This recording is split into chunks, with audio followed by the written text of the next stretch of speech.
النهارده جايلكوا بشعار ما تغلطيش غلطتي يا اختي، ما تعمليش اللي انا عملته يا اختي، ما تدخليش ابنك المدرسه بدري يا اختي، هيضيع منك يا اختي، وهتكتئبي يا اختي، وهترجعي تنقليه من مدرسته تاني يا اختي. المقدمه دي على قد ما هي فاني، على قد ما هي هتحكي لكم حكايه مأساويه انا وقعت فيها بسبب فكره غلط جدا عندي. اتمنى ان الناس كلها تاخد بالها من النقطه دي وما يعملوش العمله السوداء اللي انا عملت. ان انا كان عندي قناعه كده انه الطفل لما بيخش المدرسه بدري بيخرج من المدرسة بدري، اختصر له سنين من حياته وبيعيش حياته بدري، فيبقى قاعد متقنعر كده في وسط الفصل. زمايله كلهم مثلا عندهم 8 سنين وهو الفلة اللي فيهم اللي عنده 7 سنين او 6 سنين ونص. قال يعني دي بقى ايه ميزة قط. انا طول عمري كنت بحس بالميزة دي، فقررت قرار غبي جدا انه انا ادخل ابني المدرسه بدري.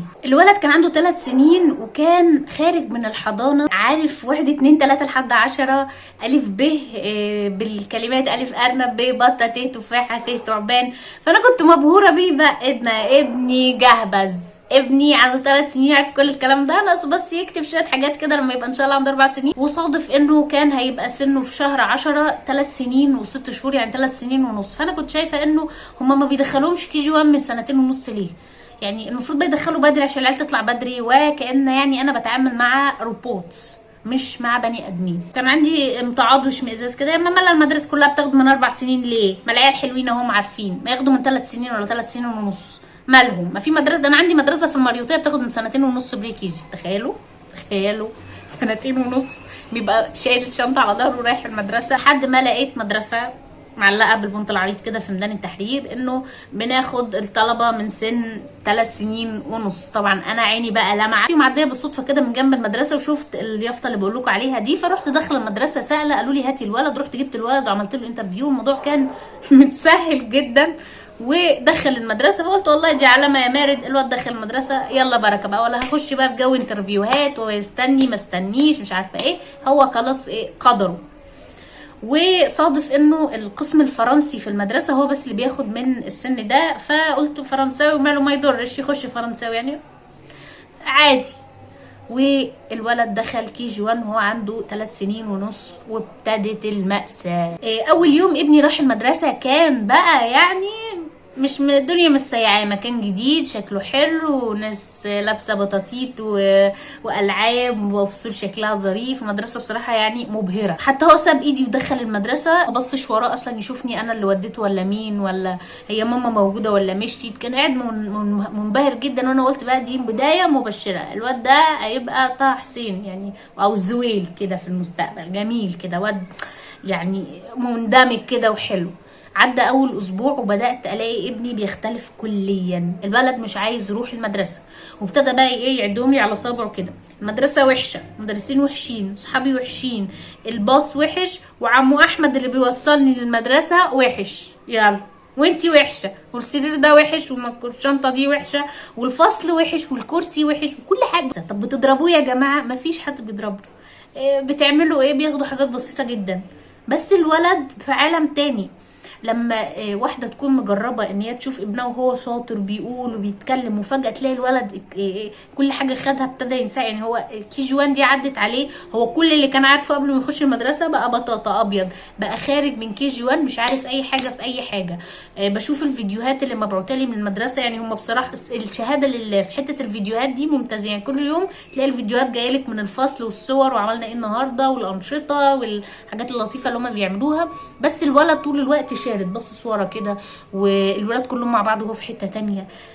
بيجي من المدرسه ما بيتكلمش خالص، اخدت ايه ما اعرفش. شاهد كي جي 1 وهو خارج بطاطا ابيض يا ورد، ما يعرفش اي حاجه عن اي شيء. اكتشفت المصيبه اللي انا عملتها في حق ابني. انا عملت ايه؟ ولد زمايله اللي معاه في الفصل مش في سنه.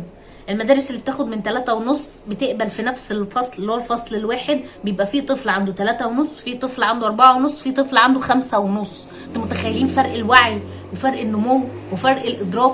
ففي طفل بربنت عمال يساعد يتكلم مع المدرسه لانه هو نموه العقلي والذهني متوافق مع اللي بيتقال، فعمال يتكلم كويس جدا. يعني هو ده سنه وده الطبيعي بتاعه. وفي طفل تاني بيبي مامته زي حالاتي كده شافت ان هو يقدر يخوض المرحله دي، في حين ان هو ما يقدرش يخوضها دلوقتي. حاطه نمله جنب اسد وبتقول لهم سابقوا بعض.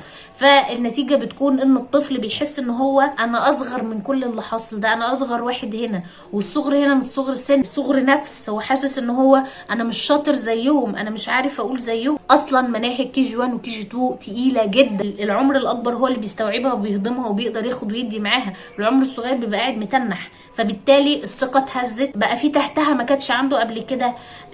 زمايله في الفصل طبعا الكبار مع بعض، والصغننين الفسافيس دول بيبقوا قاعدين كده يا حبايبي لوحدهم كده في عالم تاني. الولد نفسيته بقت زي الزفت من المدرسه. فبدات اتواصل مع المدرسه، يا جماعه الولد عنده مشكله، يا جماعه الولد هيكره التعليم كله او اوريدي كرهه، الولد رافض عمليه التعلم، الولد في كارثه.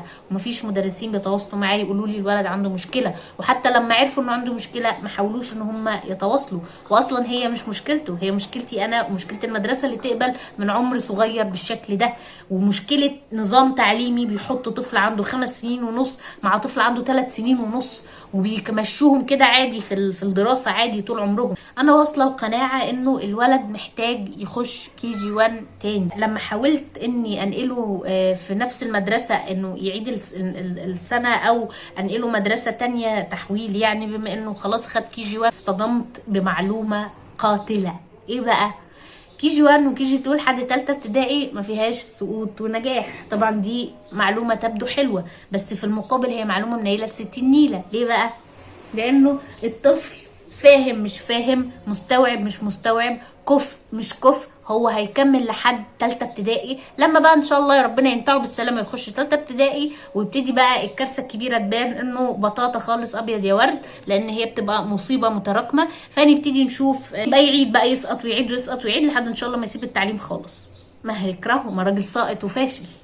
لو هينقل القسم الانجليزي مش القسم الفرنسي فده بياخد سن اكبر من القسم الفرنسي، وانا مش فاهمه برضو ايه السر. يعني ليه بيدخلوا قسم فرنساوي سن صغير وقسم انجليزي سن كبير؟ طب يا جماعه ماشي عيدوه السنه، لا ما ينفعش، اصل هو ممنوع من الوزاره انه طفل يعيد السنه.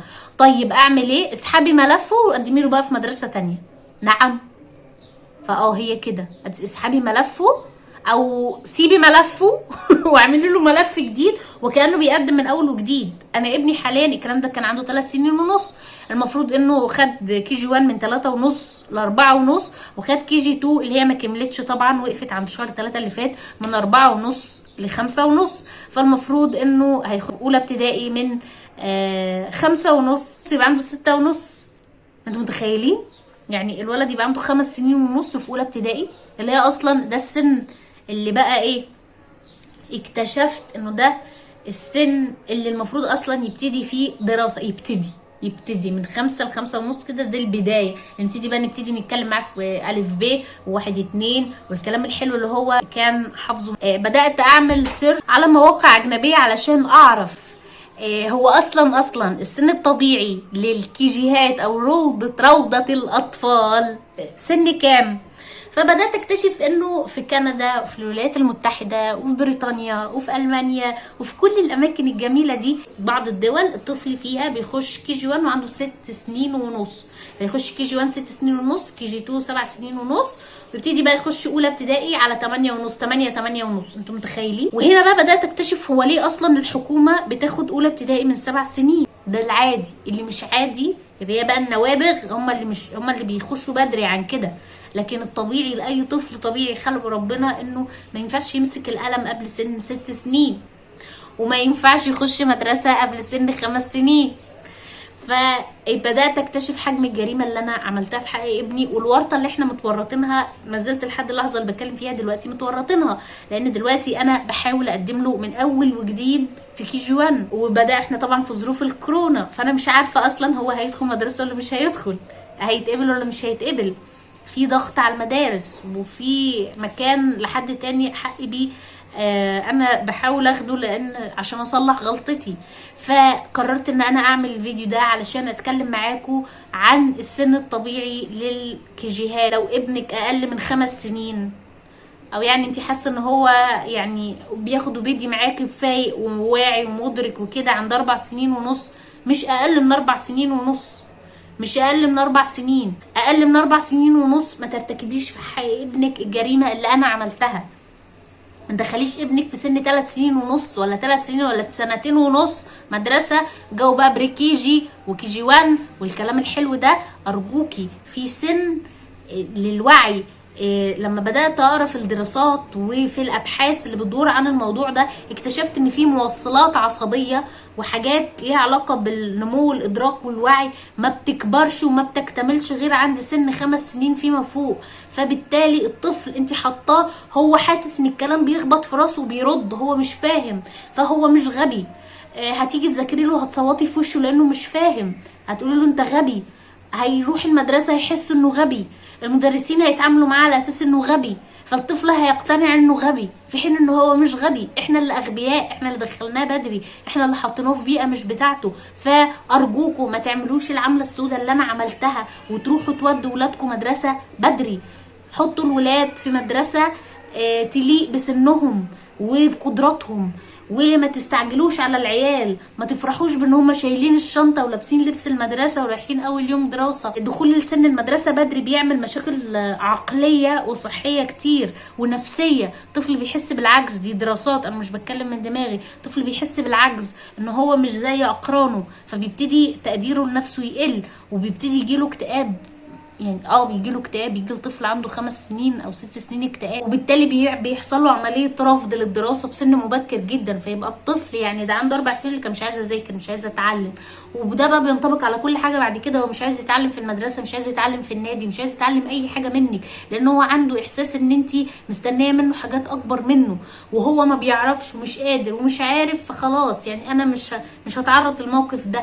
ناهيكي بقى عن كميه الضغط العصبي والنفسي اللي انت بتبقي حاسه بيه لما تقعدي طول الوقت تقارنيه بزمايله اللي بيحاولوا ان هم يدخلوا ولادهم بدري. انتوا هترتكبوا جريمه في حق ولادكم وهتفضلوا تعانوا منها يمكن عمركم كله.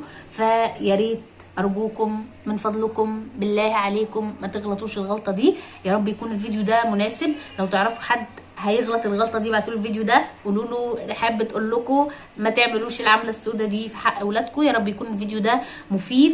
اشوفكم على خير الفيديو الجاي. باي باي.